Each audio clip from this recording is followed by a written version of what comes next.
এর মতো করে বৃষ্টি ঝরছে শহর জুড়ে। হঠাৎ বৃষ্টিতে এলোমেলো হয়ে গেল মানুষজন। অনাকাঙ্ক্ষিত কোনো কিছুই ভালো না, যেটা এই বৃষ্টি প্রমাণ করে দিচ্ছে। ফল ফলাদির দোকানে তাদের জিনিসপত্র ঢাকতে ব্যস্ত। হাসপাতালের সামনে সারিবদ্ধভাবে ফলের দোকান রয়েছে, কেননা রোগীর জন্য ফলের বিশেষ প্রয়োজন। আত্মীয়রা দেখতে আসলে ফল নিয়ে আসে। এই দোকানিরা কুল হারালো বৃষ্টির জন্য, ফলমূল বৃষ্টি থেকে আড়াল করার চেষ্টা করছে। এমনি সময় পুলিশের জিপটা থামলো। নুরুজ্জামান বৃষ্টি মাথায় তাড়াহুড়ো করে হাসপাতালের ভেতরে চলে গেল। ওনার সাথে মুস্কানও এসেছে। নাইম তার চেম্বারে বসে রোগী দেখছে। এ সময় পুলিশ দেখে সবাই স্বাভাবিকভাবেই নিল, কারণ দেশে খুন খারাপি অহরহ ঘটছে। হাসপাতালে পুলিশ আসাটাই স্বাভাবিক। নাইমকে ডাক এলো। তাকে নুরুজ্জামান জরুরি তলব করছে। তবে এতে তার ভাবান্তর নেই। সামনে রোগীকে প্রেসক্রিপশন লিখে বিদায় করে দিয়ে নুরুজ্জামানকে ভেতরে ডাকে। নাইম হেসে তাকে বসার জন্য বলে। সাথে সাথে মুস্কানকে দেখে অবাক হলো না সে। নাইম বলল, আমি জানতাম আপনি আসবেন। কথাটা সে নুরুজ্জামানকে উদ্দেশ্য করেই বলে। নুরুজ্জামান কথার পিঠে জবাব দেয়, কিভাবে জানলেন যে আমি আসবো? আমার মনে হয় আপনি যে জন্য এসেছেন সেই বিষয়ে কথা বলাই ভালো। নূরজামান ঝেড়ে কাশলেন। শেরওয়ান সাহেব, যার ফাঁসি আগামীকাল রাত 11:45-এ হওয়ার কথা ছিল, কিন্তু আজ জানতে পারলাম সে খুনগুলোর দায়ে তাকে ফাঁসি দেওয়া হয়েছে, সেই খুনগুলো সে করেনি। আর একটা বিষয় হচ্ছে, আপনি সবটাই জানতেন, তাহলে কেন বলেননি আমাদের? আর পরিও যে মারা গেছে সেটাও বলেননি কেন? আর কি কি লুকানো আছে সেটা আপনি বলুন। নাইন এক পলক মুস্কানের দিকে তাকিয়ে আবার নুরুজ্জামানের দিকে তাকায়। আজকে দেখছি আমাকে বাকিটুকু বলতে হবে। দেখুন, আমি চেয়েছিলাম শায়ের নিজের মুখে সবটা বলুক। সে যে কতটুকু বলবে সেটাও আমি জানি। আর হ্যাঁ, আমি জানি শায়ের ওই খুনগুলো করেনি। পরীর 2 মা আর কাজের মেয়ে দুজনকে বাঁচানোর জন্য শায়ের নিজের ঘাড়ে দোষ নিয়েছে। পরী শায়ের সম্পর্কে আপনি যতটুকু জানেন তার থেকে বেশি জানি। ওরা একে অপরের পরিপূরক। ভালোবাসার প্রতিযোগিতায় সর্বক্ষণ দুজনের মধ্যেই চলতো। তাই পরীর কথাটা শায়ের ফেলতে পারেনি। আর আমিও তাই চুপ করেছিলাম। নুরুজ্জাম রুষ্টচিত্ত কণ্ঠে বলল, এতে আপনিও অন্যায় করেছেন, জানেন কি? তাহলে অন্যায় আমি করেছি, যদি আপনি শাস্তি দিতে চান তো পারেন। আপনি এটা বলুন যে পরীর 2 মা, ভাই আর কাজের মেয়ে দুটো এখন কোথায়? আমি নিশ্চিত আপনি জানেন ওরা এখন কোথায়। মৃদু হাসে নাইম। শায়ের বোধহয় জানতে যে এরকম প্রশ্নের মুখোমুখি আমাকে হতে হবে, সেজন্য ওদের দায়িত্বটা প্রথমে আমাকে দিলেও পরে সে ওদের সরিয়ে দেয় অন্য কোথাও। তবে এই মুহূর্তে আমি সত্যিই কিছু জানি না। মুস্কানকে সাথে করে নুরুজ্জাম আবার থানার উদ্দেশ্যে বের হয়। নাইমের কাছে আর কোনো প্রশ্ন আপাতত তার কাছে নেই। মনে পড়ল আবার আসা যাবে।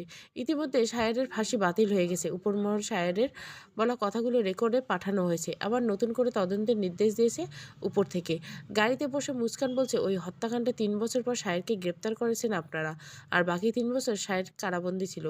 তারপর ফাঁসির হুকুম আসে। হিসাবটা কেমন জানি অন্যরকম হয়ে গেল।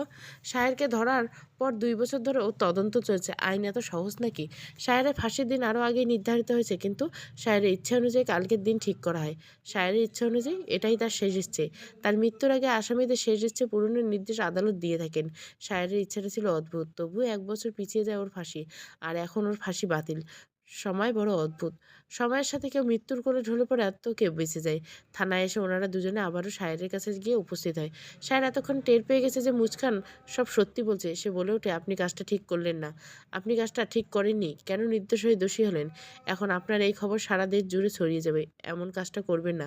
পৃথিবীর কেউ যেন এই খবর না জানে। শায়েরের কথায় বিস্মিত হয় মুস্কান। আপনি এখনো বলছেন আত্মত্যাগ করা যায়, কিন্তু আপনার মতো আত্মত্যাগ কজন করে সেটাই এবার বিশ্ব জানবে। বিশ্ব আমার আত্মত্যাগ দেখবে না, তারা দেখবে বিশ্বাসঘাতকতা। আপনি এই খবর কাগজে ছাপালে সবাই জেনে যাবে পরিজনের বাবা কাকারা হিংস্রতার কথা। মেয়েরা তাদের বাবাকে বিশ্বাস করতে পারবে না, কাকা ভাইকে বিশ্বাস করতে পারবে না, আশেপাশের কাউকে ভরসা করতে দিবে না। তাহলে এসব গোপন থাকাই শ্রেয়। দোষীরা তো শাস্তি পেয়েছেই। মুস্কান ভেবে দেখলো শায়েরের কথায় আসল চিরন্তন সত্য। এই সমাজ প্রতিষ্ঠিত হতে অনেক কাঠখড় পোড়াতে হয়, কিন্তু বদনাম হতে এক মুহূর্ত সময় লাগে না। এখন সবাই যদি জানে আপনার পিতা হয়ে তার কন্যাদের হত্যা করতে চেয়েছে, তাহলে কোনো মেয়ে তার বাবাকে চোখ বন্ধ করে বিশ্বাস করবে না। সব বাবাই তো আর আফতাবের মতো হয় না। কিছু বাবা মেয়েকে রাজকন্যা করে রাখেন। শায়েরের কথায় ফের মুগ্ধ হলো মুস্কান। নুরুজ্জামান এবার শায়েরকে প্রশ্ন করলেন, তোমার শাশুড়ি এখন কোথায় আছে? কোথায় রেখে এসেছো তাদের? আমি জানি না তারা এখন কোথায় আছে, জানলে বলতাম। তুমি তো ওদের সরিয়ে নিয়েছিলে। এখন সত্য বলো, 3 বছর ধরে আমি জেলে বন্দি, আমি কিভাবে জানবো তারা কোথায় আছে? আমি তাদের সিলেটের গাড়িতে তুলে দিয়েছিলাম, কিন্তু বর্তমান তারা কোথায় আছে তা জানা নেই। আর আপনারা ওনাদের সারা পৃথিবী উলটপালট করে খুঁজলেও পাবেন না। নুরুজ্জামান রাগ হলো সায়েরের উপর। তিনি রাগে গজগজ করতে করতে চলে গেলেন। ওনার কাছে কোনো ছবি নেই যা বিজ্ঞাপন দিয়ে দিবেন, কারণ 3 বছর আগে সায়েরের শাশুড়ি সায়েরের নামে কেস লিখিয়ে উধাও হয়ে গেছেন। সায়েরকে ধরতেই 3 বছর লেগে যায়, কোনো খোঁজ নিতে পারেননি নুরুজ্জামান। তখন শুধু সায়েরকে ধরার চিন্তাই ওনার হাতে ছিল। সায়ের যখন পুলিশের হাতে এলো, তখনই পরীর পরিবার খোঁজ শুরু হলো। কোথায় তাদের খুঁজে পাওয়া যাচ্ছে না। নুরুজ্জামান ভেবেছিল সায়ের বুঝে সাক্ষীর অভাবে ছাড়া পেয়ে যাবে, কিন্তু শেষমেশ সায়ের নিজের মুখে তার দোষ স্বীকার করে নেয়। কিন্তু এখন এই কেসের মোড় ঘুরে গেছে। অতি শীঘ্রই সায়ের ছাড়া পেয়ে যাবে।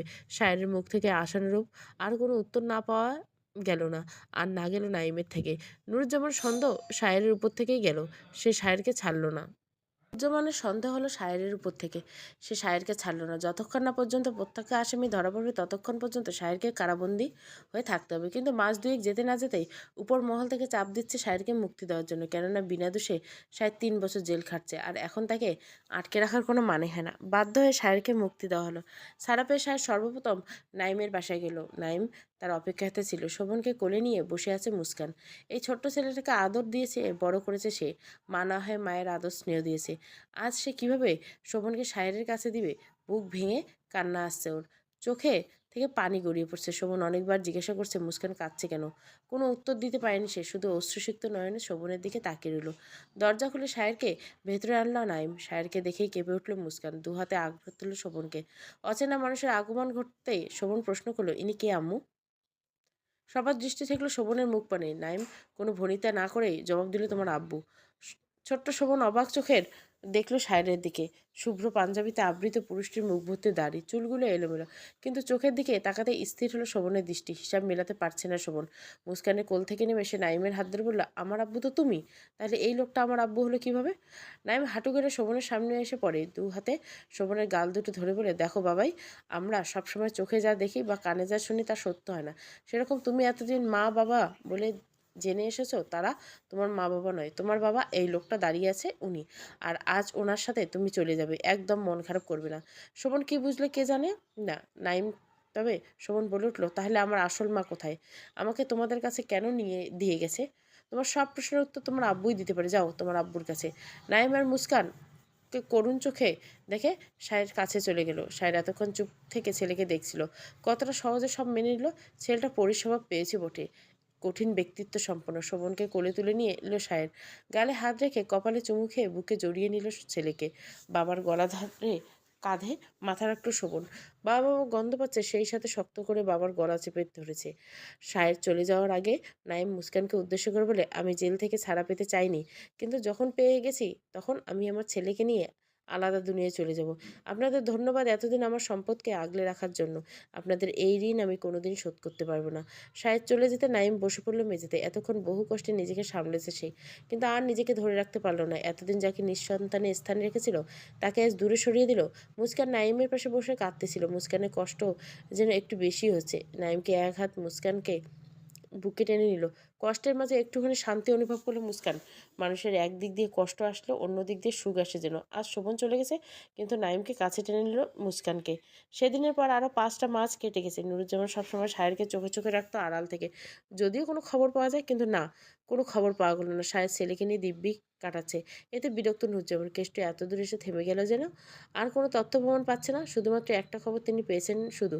সেটা হলো জুমান ওর বাবার সমস্ত সম্পত্তি বিক্রি করে দিয়ে দেশ ছেড়ে চলে গেছে, তাও বছরখানেক আগে। আর কিছুই জানা যায়নি, তাই এই কেস আপাতত বন্ধ। নতুন বাড়িতে বাবার সাথে বেশ কাটাচ্ছে শোভন। মুস্কান আর নাইম প্রায় দেখা করতে আসে শোভনের সাথে। এভাবে ওদের দিন কাটছিল। একদিন সকালবেলা হলুদ খামে চিঠি হাতে সায়েরের কাছে গেল শোভন। চিঠিটা সায়েরের দিকে এগিয়ে দিল শোভন।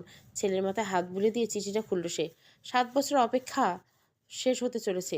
আপনার শাস্তির মেয়াদ শেষ। বাগানে অসংখ্য ফুল ফুটে আছে, কিন্তু মালির অভাবে তা তাড়াতাড়ি ঝরে পড়তে চলছে। ভ্রমরগুলো অভিমান করে ফিরে যাচ্ছে। সৌন্দর্যপূর্ণ হতে চলছে মন বাগান। শূন্যতা খুব শীঘ্রই পূর্ণতা পেতে চাইছে। এই দূরত্ব কি ঘুচবে না? সায়ের চিঠিটা পড়ে মৃদু হাসে সায়ের। বাবার হাসি দেখে শোভন জিজ্ঞাসা করে, কার চিঠি ছিল আব্বু? শোভনকে কাছে টেনে নিল সায়ের। বুকে জড়িয়ে ধরে শুধালো, নতুন দিনের সূচনা হতে চলেছে আমার রাজকুমার। আমাদের গন্তব্য এখন শেষ হয়নি, নতুন সফরের জন্য তৈরি হও।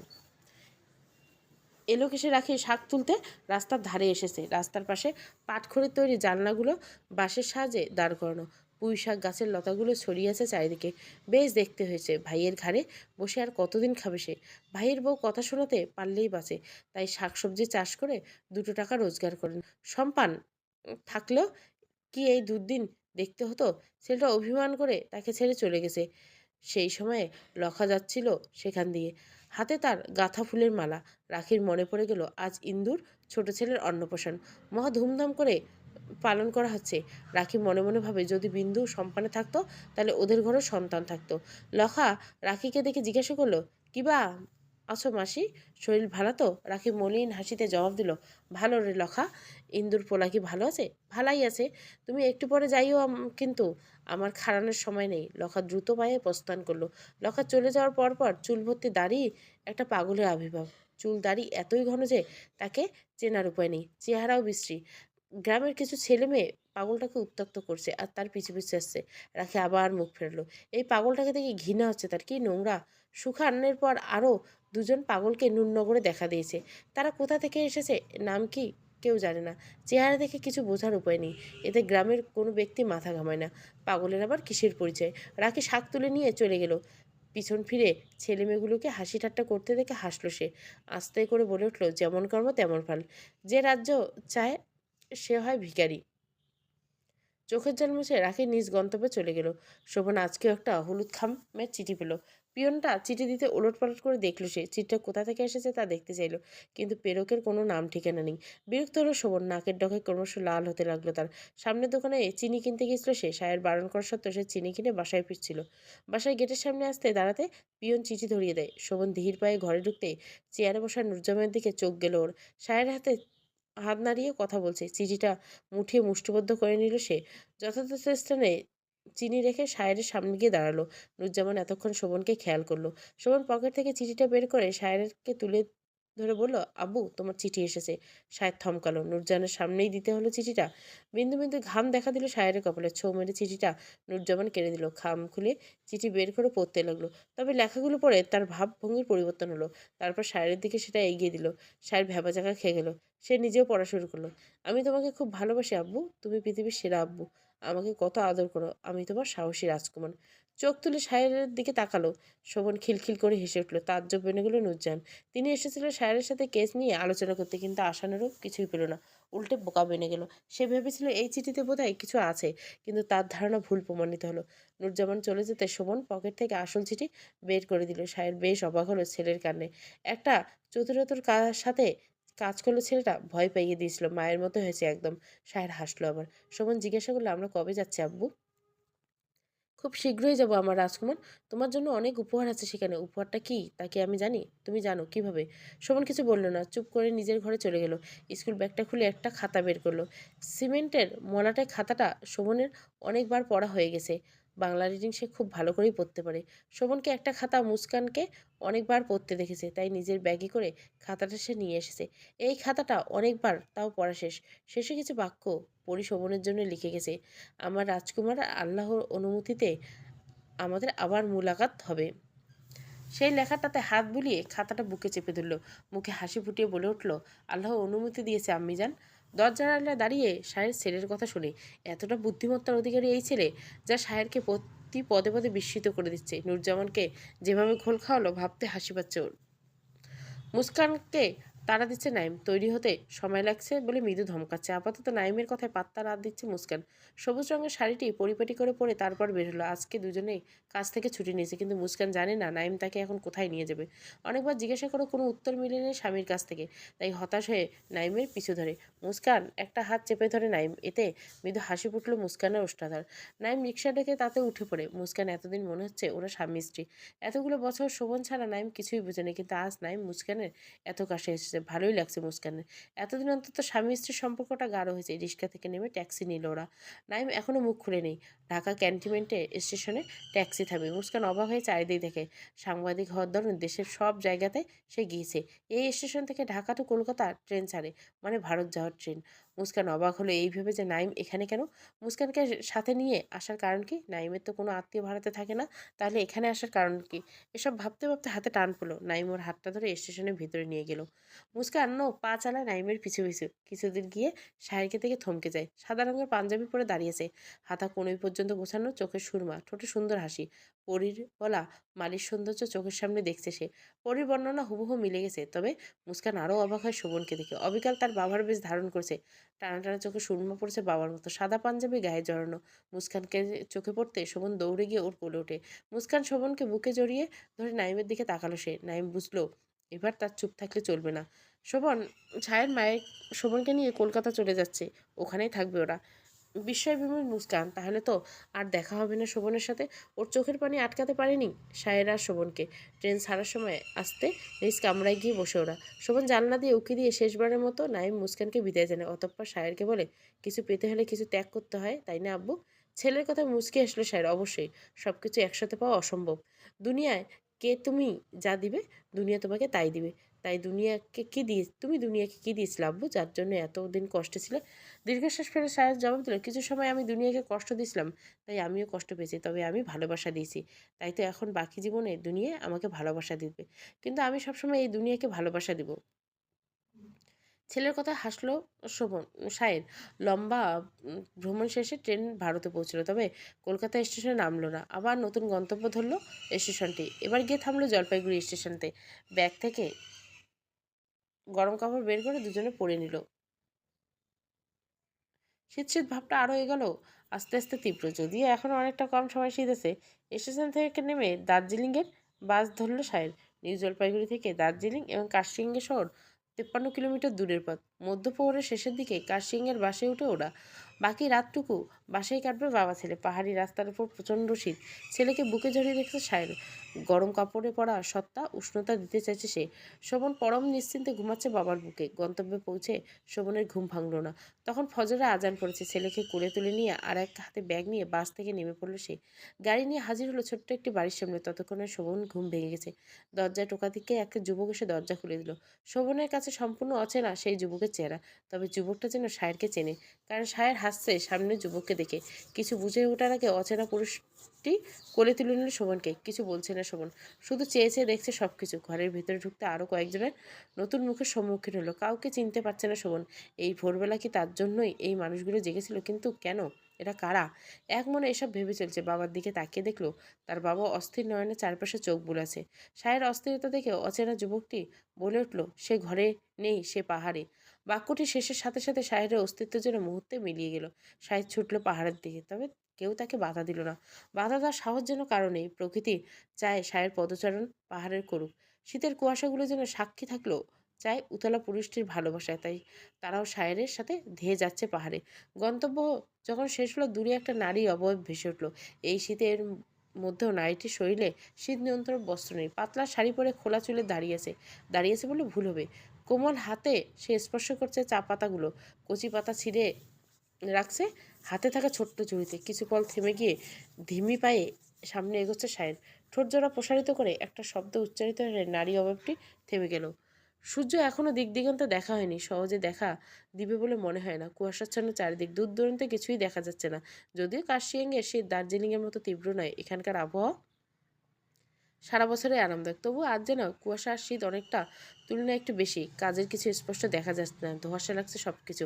প্রকৃতি যেন অপরূপ সৌন্দর্য ঢেলে দিয়েছে ধরণীতে, সেজন্য বোধহয় কুয়াশাচ্ছন্ন পৃথিবীটা মোহনীয় লাগছে। ধীর পায়ে সামনে এগিয়ে যাচ্ছে সায়ের। নারী অবয়বটির মুখটি স্পষ্ট দেখা যাচ্ছে না কুয়াশার জন্য, তাই সে সামনের দিকে অগ্রসর হলো। কুয়াশা ভেদ করে এলোকেশী তনয়ার সামনে পৌঁছালো।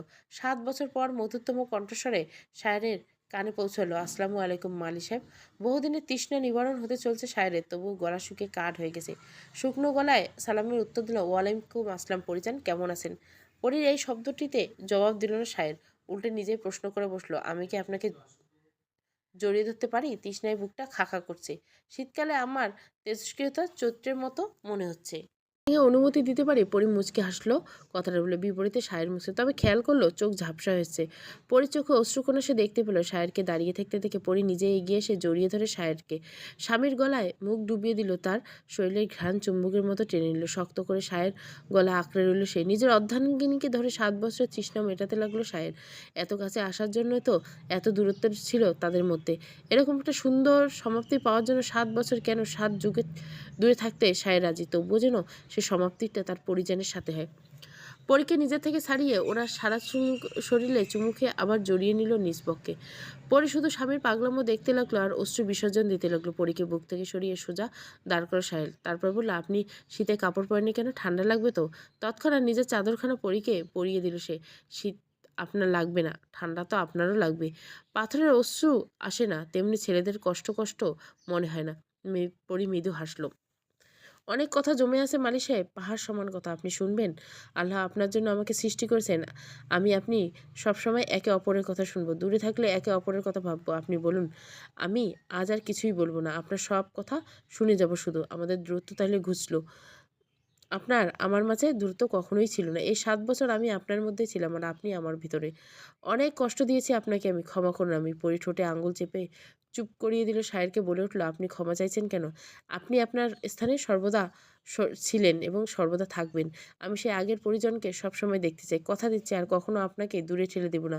শেষ নিঃশ্বাস ত্যাগ করার সময়ও আপনাকে আমার চোখ দুটো খুঁজবে। আমি যতটা নিঃশ্বাস নিব আপনার সাথেই নিব, আর যতটা দুর্গম রাস্তা হোক না কেন আপনার সাথেই হাঁটবো। আল্লাহ যদি তার ইবাদত ব্যতীত কারো ইবাদত করার হুকুম দিত, তাহলে আমি একমাত্র আপনার ইবাদত করতাম পরিজন। চোখ টলমল করে পড়ি বলে, এত সুখ আমি কোথায় রাখবো মালি সাহেব? আপনার ভালোবাসার গভীরতা যে আমি মাপতে পারছি না। আমার ভালোবাসা অনেক গভীর পরিজান। এই গভীরতা মাপতে গেলে আপনি তল খুঁজে পাবেন না, তলে হারিয়ে যাবেন। প্রকৃতিতে চমকে যাওয়া কুয়াশা সরে যাচ্ছে, হয়তো সূর্যিমামা শীঘ্র উদয় দিবে। তার জন্য হিংসে হচ্ছে এই মুহূর্তে। সে ব্যতীত প্রকৃতির সাক্ষী হচ্ছে সায়ের পরীর ভালোবাসা। সায়ের পরীকে আবারও বুকে টেনে নিয়ে শুধায়, অবদ্ধ মন শুধু আপনাকে পাওয়ার জন্য আরাধনা করে। আমার হৃদস্পন্দন শুনে বুঝতে পারছেন কি? পরি জবাব দেওয়ার সময় পেল না। তার আগে নিজের সন্তানের মুখ থেকে আম্মিজান ডাকটা তার হৃদয় স্পন্দন বাড়িয়ে দিল। সায়ের বুক থেকে মাথা তুলে শোভনের দিকে তাকালো। দৌড়ে আসছে শোভন। পরি এগোলো না। শোভন কাছে আসতে হাঁটু মুড়ে বসে জড়িয়ে ধরল ছেলেকে। খুশিতে আত্মহারা মাকে পেয়ে শোভন পরি ছেলের কপালে কয়েকবার চুমু খোলা। আর এই সুন্দরতম দৃশ্য বোধহয় প্রকৃতিতে আর হতে পারে না। সূর্য ধরণীতে উকি দিতেই সায়ের পরি শোভন সেদিকে তাকালো। এক নতুন দিনের সামিল হলো তিনজন। সাথে নতুন জীবন শুরু হলো। দৃঢ়বোধ প্রতিজ্ঞাবদ্ধ হলো ওরা।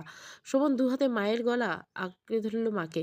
ঠোঁট হাসি ঝুলিয়ে বলল, আমার আম্মাজানের থেকে সুন্দর নারী এই পৃথিবীতে কেউ নাই। ছেলের কথা হাসলো পরি। মা ছেলেকে দেখে হাসলো, সায়েরও হাসলো। পরি ওর থেকে দূরত্ব সায়ের মেনে নিতে পেরেছে, কিন্তু মা ছেলের দূরত্ব মানতে সায়ের অনেক বেশি কষ্ট হয়েছে। তবে তাছাড়া এখন কোনো উপায় ছিল না। নাইম তখন পরির সাথে শোভনকে দিতে রাজি হয়নি। অতটুকু বয়সে শোভনের কষ্ট হতো। পরীরা তখন পালিয়ে এসেছিল বাংলাদেশ থেকে। নৌকা করে পাড়ি দিতে হয়েছিল নদী, বর্ডার পার হতে হতে অনেক কষ্ট করতে হয়েছে। নাইম তো ভেবেই শোভনকে পরীর সাথে শোভনকে যেতে দেয়নি। যেদিন পরী বারবার অশ্রুসিক্ত নয়নে ছেলেকে দেখছিল, বেশিক্ষণ বুকে জড়িয়ে ধরে রাখতে পারেনি। সময় খুব কম, তাই জীবনসঙ্গী আর সন্তানকে বিদায় দিয়ে পরী পাড়ি জমায় ভারতের কার্শিয়াং শহরে। সাথে ওর পরিবারও। তবে সবাই আলাদা আলাদাভাবে বর্ডার পার হয়েছিল। পরবর্তীতে সবাই এক হয়েছে। জুমান পিকলুকে নিয়ে আগেই সেখানে ছিল। রূপালী জমিদার বাড়িতে নিয়ে যাওয়ার আগেই জুমান আর পিকলুকে পাঠিয়ে দেয় কার্শিয়াঙ্গে। পরবর্তীতে পরীরাও জুমানের কাছে চলে আসে। তারপর জুমানেই পরীর চিকিৎসা করে। ভারতের চিকিৎসার পরিস্থিতি অনেক ভালো। ডাক্তার দেখানোর পর তারা প্লাস্টিক সার্জারির কথা বলে, এতে তাড়াতাড়ি সুস্থ হয়ে যায়। কিন্তু পরী জানতে এতে ওর চেহারায় বেশ পরিবর্তন আসবে। সেজন্য পরী নিজে নাকচ করে দেয়, থাক না তার পোড়া মুখ। সে তার এই মালির পরী হয়েই বাকি জীবনটা কাটিয়ে দিবে। কিন্তু বোনের সিদ্ধান্ত মেনে নিল জুমন। প্লাস্টিক সার্জারি না করলেও চিকিৎসা চালিয়ে যায় সে। পরি শুধু বিস্মিত নয়নে জুমানকে দেখছিল সেদিন। এই সেই ছোট্ট জুমান যাকে কোলে পিঠে করে বড় করেছে সে। সেই ছোট্ট জুমান আজ পরিপূর্ণ যুবকে পরিণত হয়েছে। সবার ভালোবাসায় পরির চিকিৎসা বিফলে যায়নি। দ্রুত সুস্থ হয়েছে পরি। আঁকাবাঁকা পাহাড়ি রাস্তা দিয়ে বাড়ির পথ ধরছে পরি। এক হাতে সায়েরের হাত, শোভন সায়েরের কোলে। নতুন দিনের নতুন সূচনা। জীবনের সবকিছু আজকে নতুন লাগছে পরির। পথ পেরিয়ে বাড়িতে আসলো, পৌঁছালো ওরা। দরজা খুলে জুমান। সায়ের পরি ভিতরে প্রবেশ করতে জুমান বলে উঠলো, পড়িয়ে পা, তোমার ছেলে ভীষণ চতুর।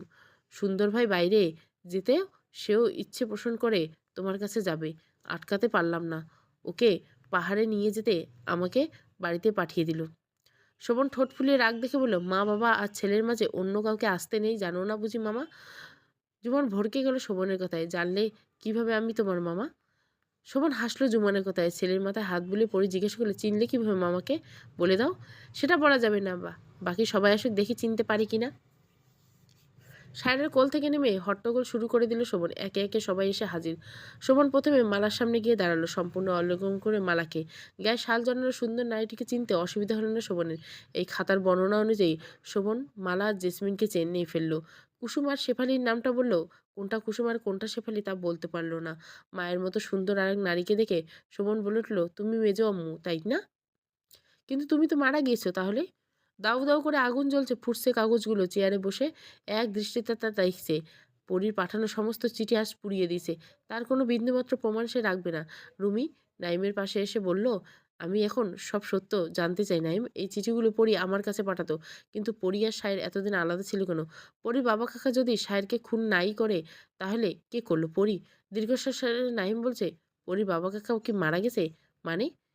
এই বিষয়টা নিয়ে এত কিছু, আর তুই বলছিস ওনারা বেঁচে আছে কিভাবে? তাহলে এত সব নাটকের প্রয়োজন কি ছিল? আর একটু হলেই তো শায়েরের ফাঁসি কার্যকর হতো। নাইম হেসে বলে উঠল, শায়েরকে অতটা বোকা মনে করিস তো? তোর কি মনে হয় ছোট্ট ছেলেটাকে ফেলেই কি পরি এত সহজে জমিদার বাড়িতে চলে যাবে? আর কতগুলো মানুষকে খুন করে চলে এলো? সবকিছু এত সহজ? আর শায়েরকে কি পুলিশ গ্রেপ্তার করেছে? না, শায়ের নিজেই ধরা দিয়েছে। শহর ফেরার পর সব বন্ধুরা এক প্রকার আলাদা হয়ে যায়। শেখর বেইমানি করার জন্য প্রথমত শেখরের সাথে সম্পর্ক ছিন্ন হয়ে যায়। নাইমকে সময় জেলে ছিল, ছাড়া পাওয়ার পর ওদের কিয়ক্ষণ সাক্ষাৎ হয়। নাইম বাদে আসিফ, মিষ্টি, রুমি পাড়ি জমায় বিদেশে। নাইম একমাত্র দেশে রয়ে যায় ডাক্তারি পড়া শেষ করে। সেখানে বছর দুয়েক কাটিয়ে রুমি সিদ্ধান্ত নেয় বাংলাদেশে আসার। এসে সে নাইমের সাথে যোগাযোগ করে। যখন নাইম আর মুস্কানের সদ্য বিয়েছে পরিয়া সায়রের ঘটনাটা তখন রুমি জানতে পারেনি। মুস্কানের কোলে ছোট্ট শোভনকে দেখে হতবাক রুমি প্রশ্নের তীর ছুড়ে দিয়ে নাইমের দিকে। নাইম একে একে পরীর সাথে ঘটে যাওয়া সব কিছু বলে, শুধু এটা বলেনি যে পরী কেন সায়রের থেকে আলাদা হলো আর শোভনকেই বা কেন নাইমের কাছে রেখেছে। এসব হাজারো প্রশ্ন থাকলেও উত্তর দেয়নি। সে শুধু রুমিকে বলেছিল যাতে ও পরীর সাথে যোগাযোগ করে, কেননা পুলিশ কেসে একসময় নাইম নিজেও জড়িয়ে যেতে পারে। কিন্তু রুমিকে কেউ সন্দেহ করবে না, এই জন্য পরীর পাঠানো সব চিঠি প্রথমে রুমির কাছে আসতো, আর রুমি সেই চিঠি পুনরায় লিখে নাইমের কাছে পাঠাতো। কোনোদিন যদি এই চিঠি পুলিশের হাতে পড়ে, তবুও যেন হাতের লেখা শনাক্ত করতে না পারে। রুমি সামনে এলে পরী যাতে কোনোভাবেই সকলের সামনে না আসে। শুধুমাত্র পরীকে আগলে রাখার জন্য সুরক্ষার জাল সব দিক থেকে বিছিয়ে দিয়েছে সায়ন, যাতে তার পরিজন সুরক্ষিত থাকে। সেই জন্য সে নিজে পুলিশের হাতে ধরা দিছে। আর আজ নাইম রুবির বাড়িতে এসেছে। পরীর লেখা সব চিঠিগুলি রুমির কাছে ছিল, সেগুলো পুড়িয়ে ফেলতে এসেছে। সব চিঠি একসাথে জড়ো করে জ্বালিয়ে দিল সে। আর তখনই অনাকাঙ্ক্ষিত প্রশ্ন করে বসে রুমি, যা ওর অজানা। নাইমের কথাগুলো বেশ অবাক করে রুমিকে। হিসাবটা সে মেলাতে পারছে না কিছুতেই। যদি আফতাব আর আখি জীবিত থাকে তাহলে ওনারা এখন কোথায়? রুমি এবার বেশ কঠোরভাবে জিজ্ঞাসা করে, নাইম এবার তো সত্যি বল, এত ধোঁয়াশা রাখিস না। সোজা হয় নাইম তারপর অতীতের ঘটনা পুনরাবৃত্তি করতে থাকে। ওই জমিদার আফতাব মোটেও সুবিধার লোক ছিল না, ভয়ঙ্কর লোক ছিল। পূর্বপুরুষদের সূত্র ধরে ওনার অত্যাচার চালিয়ে এসছে। আমি সবসময় ভাবতাম গ্রামের মানুষ এত ভয় পায় কেন ওর জমিদার মহলে, কিন্তু এখন তো বেশ বুঝতে পারছি মানুষ ভালো। তিনি দেখতে পারতেন না অত্যাচার করে অনেকের জমি জমা নিজের করে নিয়েছেন। পুলিশের প্রধান ওনার হাতের মুঠে ছিল, তার কাজ আরও বেশি সহলভ্য। নিজের মেয়েকে পর্যন্ত খুন করে বাকি দুজন মেয়েকে হত্যা করার জন্য মরিয়া হয়ে কতটা বিকৃত মানসিকতার মানুষ। পরিজনেরা তিন বোন আফতাবের বিপরীতে, কিন্তু জুমানের প্রতি তার কোনো হিংস্রতা ছিল না। হয়তো ছেলে হয়ে জন্মানোই তার কারণ। পিকলুকে জুমান ভারতে পাড়ি দেয়, একথা আফতাবের কানে পৌঁছাতে আরও ক্ষিপ্ত হয়। পরীর উপর রাগটা আরও বাড়তে থাকে। শহরে সে লোক পাঠায় পরীর খোঁজে। সায়েরের কানে সব খবর পৌঁছে যায়। কিন্তু সায়ের ঠান্ডা মাথার মানুষ। ঠান্ডা মাথায় সে শতজনকে মেরে ফেললেও কেউ টের পাবে না। আফতাব কোন বুদ্ধি না পেয়ে রূপালীকে ব্যবহার করে। পরী তখন জানতো না যে পিকলুকে নিয়ে জুমান নিরুদ্দেশ। পরী রূপালীর চিঠি হাতে পেয়ে পরী পাগল প্রায়। আমি সায়েরকে কেউ তখন আটকাতে পারছিলাম না। তারপর সায়ের আর আমি বুদ্ধি করলাম। আমার ইচ্ছে করে পরীকে জমিদার বাড়িতে পাঠালাম। আফতাব ভেবেছিল শিকার জালে ফেরে গেছে, কিন্তু সে নিজেই গভীর হয়ে গেছে সে জানতে পারেনি। গভীর রাতে পরীকে তিনি হত্যা করার জন্য বাগান বাড়িতে নিয়ে যায়, কিন্তু সেখানে আগে থেকে আমরা উপস্থিত ছিলাম। সাহেব শহর থেকে লোক ভাড়া করে নিয়েছিল, তাও আফতাবের অগোচরে। পরীকে পেয়ে আফতাবের মাথায় খুনের নেশা চাপে। সেই খুশিতে সে ভুল একটা পদক্ষেপ নিয়ে ফেলে, সেটার সুযোগ আমরা নিই। ওখানে আফতাব আর আখির গুরুতরভাবে জখম হয়। আফতাবের লোকজন তখন কম ছিল। মূলত আফতাব ভাবতে পারেনি সায়ানের বিপক্ষে এভাবে রুখে দাঁড়াবে। কয়েকজন রক্ষীরা মারা যায়, বাকিগুলো প্রাণ নিয়ে ফিরে যায়।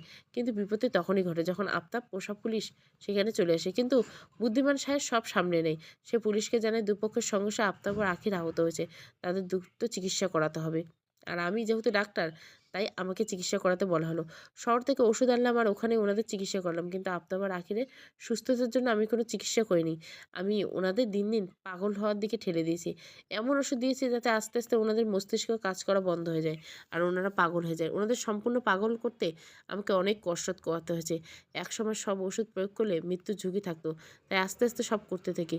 ওই মৃত রক্ষীগুলোকে কবর দেওয়া হয় বাগান বাড়িতে, আর পরবর্তীতে পরীর মাকে দিয়ে সাহেরের বিরুদ্ধে কেস লেখায় যাতে সব জানে সাহের দোষী। পুলিশ সাহেরকে খুঁজবে আর অন্যদিকে পরীরা দেশ ছাড়বে। তখন এছাড়া আর কোনো উপায় ছিল না, কারণ যদি কোনো পর্যায়ে পুলিশ সত্য জেনে যায় তাহলে পরিসহ সবাই বাংলাদেশে আটকে পড়বে। সবাই সুন্দর ভবিষ্যতের কথা চিন্তা করে সায়ের নিজেকে বিপদের মধ্যে রেখে সবাইকে ভারতে পাঠিয়ে দেয়।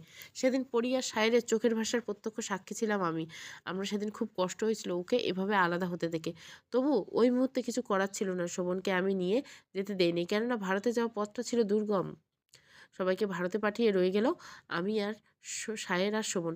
পুলিশ বাগান বাড়িতে কবর খুঁড়ে কিছু লাশ পায়, আর সেসব লাশের ময়নাতদন্ত করে জানা যায় যে ওখানে আফতাব, আখির, রূপালী সহ আরও কয়েকজন রক্ষীদের লাশ ছিল। যেহেতু লাশগুলো কঙ্কাল ছিল, তাদের চেহারা বোঝার উপায় নেই। ময়নাতদন্তের রিপোর্টগুলি আমি নিজেই বদলে ফেলেছিলাম। এখানে আফতাবের পোষা পুলিশটাও আমাদের সাহায্য করেছিল। সে ভেবেছিল আমরা আখির আর আফতাবকে বাঁচানোর জন্য এত কিছু করছি, কিন্তু সে ভাবতে পারেনি যে তার ভাবনা যেখানে শেষ, সায়েরের ভাবনা সেখানে শুরু। উল্টে সে নিজে বিপদে পড়ে গেল। তবে আমাদের সবচেয়ে বেশি সাহায্য করেছে গ্রামের লোকজন। সবাই না জানলেও কিছু কিছু লোক জানে। তারা আগে যেমন চুপ ছিল সেরকম চুপ। পুলিশের কাছে কেউ মুখ খুলে নেই। তারা চেয়েছিল আফতাবের শাস্তি হোক। লম্বা শ্বাস নিল নাইম। রুমি মনোযোগ দিয়ে ওর কথা শুনছিল। মনে মনে সে আরও কিছু প্রশ্ন গুছিয়ে রেখেছে। নাইমের কথা শেষ হতে রুমি তার প্রশ্নের তীর ছুঁড়ে মারল। বুঝলাম, কিন্তু শোভনকে কেন মায়ের থেকে আলাদা করলি? পরে তো পরীর কাছে পাঠাতে পারতি। আর সায়েরকে এই পদক্ষেপ আরও আগে নিতে পারতে। এত দেরি করার কারণ কি? নাইম এবার বেশ বিরক্ত হল। গাদি, একটা অতটুকু ছেলে কিভাবে ভারতে পাঠাতাম? কোনো কারণ ছাড়াই তো দেখাতে তো। বাবা মা ছাড়া একটা ছেলেকে ভারতে নিয়ে যেতে হলে আবার না না জানি পুলিশ কেসে পড়তো। তাছাড়া ততদিনে সায়েরের পরিকল্পনা শোভন এসে যুক্ত হয়েছে। পরীর ইচ্ছে থাকা সত্ত্বেও ছেলেকে নিজের কাছে নিয়ে যেতে পারেনি। আর আমার দ্বিতীয় প্রশ্নের উত্তর, সায়ের কেন এত দেরি করলো? তাই সায়ের ইচ্ছে করলে আফতাব আর আখিরকে আগেই সরিয়ে দিতে পারত। কিন্তু সায়েরের বিরুদ্ধে উপযুক্ত কিছু প্রমাণ ওই পুলিশটির কাছে ছিল। আফতাবও কম চালাক ছিল না। ওই প্রমাণের জন্য সায়ের চুপ করে থাকতো। আর সায়েরের কাছে আফতাবের বিরুদ্ধে প্রমাণ ছিল। তাই এই কারণে সায়ের আর আফতাব দুজনকে মারার ইচ্ছে পোষণ করলেও মারতে পারত না। ওই পুলিশের কাছ থেকে সব প্রমাণ আনা মুখের কথা ছিল না। সেজন্য ধীরে ধীরে সব কাজ করতে হয়েছে। সব কাজ শেষে সায়ের গোপনে ভারতে চলে যেতে পারত, কিন্তু তা হলো না। সব গোপনে থাকলে জমিদারের সব সম্পত্তি সরকারের কাছে চলে যেত। সেখানেই বিপদ ভাবতে। পরিকল্পনা পরিবর্তিত হবার ৩ বছর পার হয়। তখন সায়ের ধরা দিল পুলিশের হাতে। তদন্ত সময় লাগলো ২ বছর। সায়েরের ফাঁসি দেওয়া হুকুম হলো। সায়ের আবেদন করলো তার ফাঁসির দিন ১০ মাস পিছিয়ে দিতে। সায়ের শেষ ইচ্ছে পূরণ করলো কোর্ট। ওই ১০ মাসে জুমান ছেলে হিসেবে সব সম্পত্তি এসে বিক্রি করে আবার চলে গেল। জুমান চলে যাওয়ার পর এগিয়ে গেল সময়। সায়েরের ফাঁসির দিন ঘনিয়ে আসছিল। আমি খুব ভয় পেয়েছিলাম, কিন্তু সায়ের উল্টে আমাকে সাহস দিচ্ছিল। মাঝে মধ্যে সায়েরের সাথে ছদ্মবেশে দেখা করতাম। মুস্কান অফিসে বসের কথা বলে ওদের টিমকে নূরনগরে পাঠাই। সেখানে আমার একজন লোক ছিল যে পরীর ওই খাতাটা মুস্কানের নজরে আনে। তারপর বাকি সব মুস্কান করে দেয়। আমার আর কিছুই করা লাগে না। তারপরে ঘটনা তো তোমার জানা। কথা বলার কোনো ভাষা খুঁজছেন না রুমি। সায়েরের বুদ্ধির তারিফ করতে হয়। এত কিছু শুধুমাত্র পরিজনের জন্য। একটা মানুষ ঠিক কতটা ভালোবাসলে এত কিছু করতে পারে, নিজের জীবন সংকটে ফেলতে পারে। সায়েরকে না দেখলে হয়তো কোনোদিন জানতেই পারতো না। ভালোবাসা কাউকে পরিপূর্ণভাবে গড়তে পারে, আবার কাউকে সম্পূর্ণ ভেঙে দিতে পারে। এমন ভালোবাসার সৃষ্টি হওয়ার দরকার কি ছিল? রুমির কণ্ঠে প্রকাশ পাচ্ছে ব্যতিক্রমতা। যদি কোনো নারী দেখে একটা পুরুষ কোনো একটা নারীর প্রতি ভীষণ আকৃষ্ট হয়ে পড়ছে, তবে সেটা সহ্য করতে পারে না। রুমির কাছে সেরকমই মরেছে। এসব ভালোবাসা তো সবার জীবনে আসলে যদি মুস্কান জানতে পারে তাহলে কি হবে? মুস্কানের কথা ভেবে রুমি জিজ্ঞাসা করে, আর মুস্কানে কি হবে? ওকে ঠকালি কেন? কে বলেছে আমি মুস্কানকে ঠকাচ্ছি? সে আমার স্ত্রী, সব অধিকার আমি ওকে দেবো। তাহলে তুই পরীর জন্য এত কিছু করলি? সায়ের তো তাকে ভালোবাসে। তুই এখনো পরীকে ভালোবাসিস, তাই না? নাইম হাসলো। সায়ের মতো পরীকে কেউ ভালোবাসতে পারবে না রুমি। আমি যা করেছি তা সামান্য। সায়ের শতচেয়েও পরীকে পাবো না। হাসরেও পরী সায়ের দুজনকে চাইবে, আমি চাইলেও পাবো না। আমি তখন না হয় মুগ্ধ চোখে তা দেখে নিব। দিন শেষে আমার ভালোবাসা সুখে থাকুক আর ভালোবাসার মানুষের সাথে। এই গল্পে তোর মতো চরিত্র থাকা খুবই কঠিন। ভালোবাসা কেউ ছাড়তে চায় না, আর তুই হাসিমুখে ছেড়ে দিলি। এই গল্পে সব চরিত্রে সুখ লেখা অসম্ভব, এজন্য আল্লাহ আমার চরিত্রে সুখ লেখে নেই, তবে একজন দায়িত্ববান স্বামী হব। রুমির বাসা নির্বিঘ্নে ত্যাগ করলো নাইম। সে আজ সব পিছুটান থেকে মুক্ত। সায়ের ভালো থাকুক পরীকে নিয়ে, বাকি জীবনটা ওদের আনন্দময় কাটুক। 7 বছরের কষ্ট না পাওয়ার তৃষ্ণা মিটুক। সায়ের মতো করে কেউ আগলে রাখতে পারবে না, নাইমের মতো করে ভালোবাসা কেউ ত্যাগ করতে পারবে না। ভালোবাসা এই দুটি রূপ ভীষণ ভয়ঙ্কর, কারণ ভালোবাসা আগলে রাখা যেমন কঠিন, তেমনি ভালোবাসার মানুষকে ত্যাগ করাও কঠিন।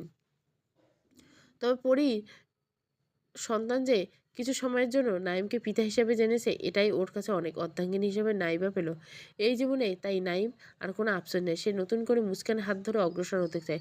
সবশেষে বলা যায় পৃথিবীর সকলের গন্তব্য একটাই, তা হলো প্রকৃত ভালোবাসা।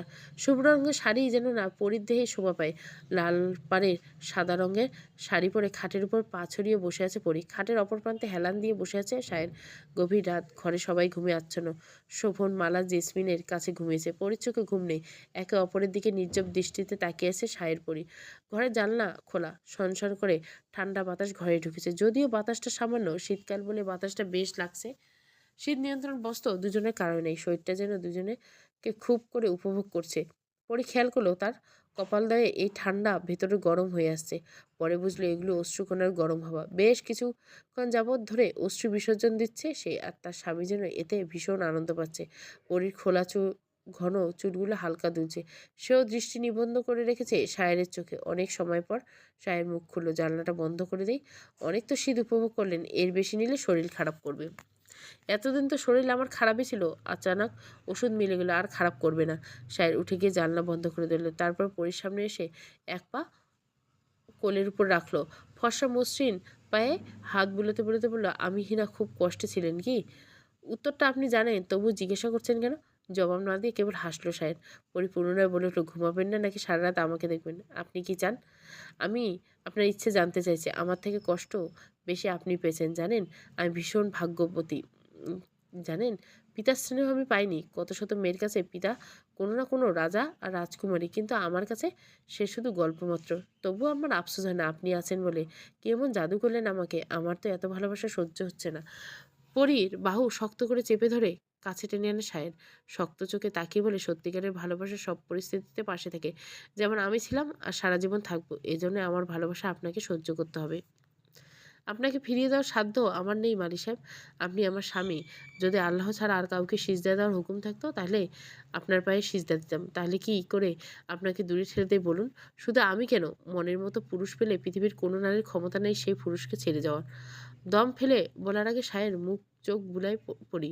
শখের নারীর শাড়িটি নারীরা ছাড়ে না, তাহলে শখের পুরুষটিকে কেন ছাড়বে কিভাবে? শাড়ির মতো শখের নারীও পুরুষটিকে টিকে রাখে। শুনেছি সময়ের সাথে সাথে নাকি সব পাল্টে যায়, অভ্যাস, ভালো লাগা, এমনকি অপেক্ষার রঙও। কিন্তু আমার তো কিছুই বদলায়নি, আমি আজও সেই পরিজনে আসক্ত। তাহলে কি ভেবে নিব সত্যি ভালোবাসা কিছু এমনই হয়?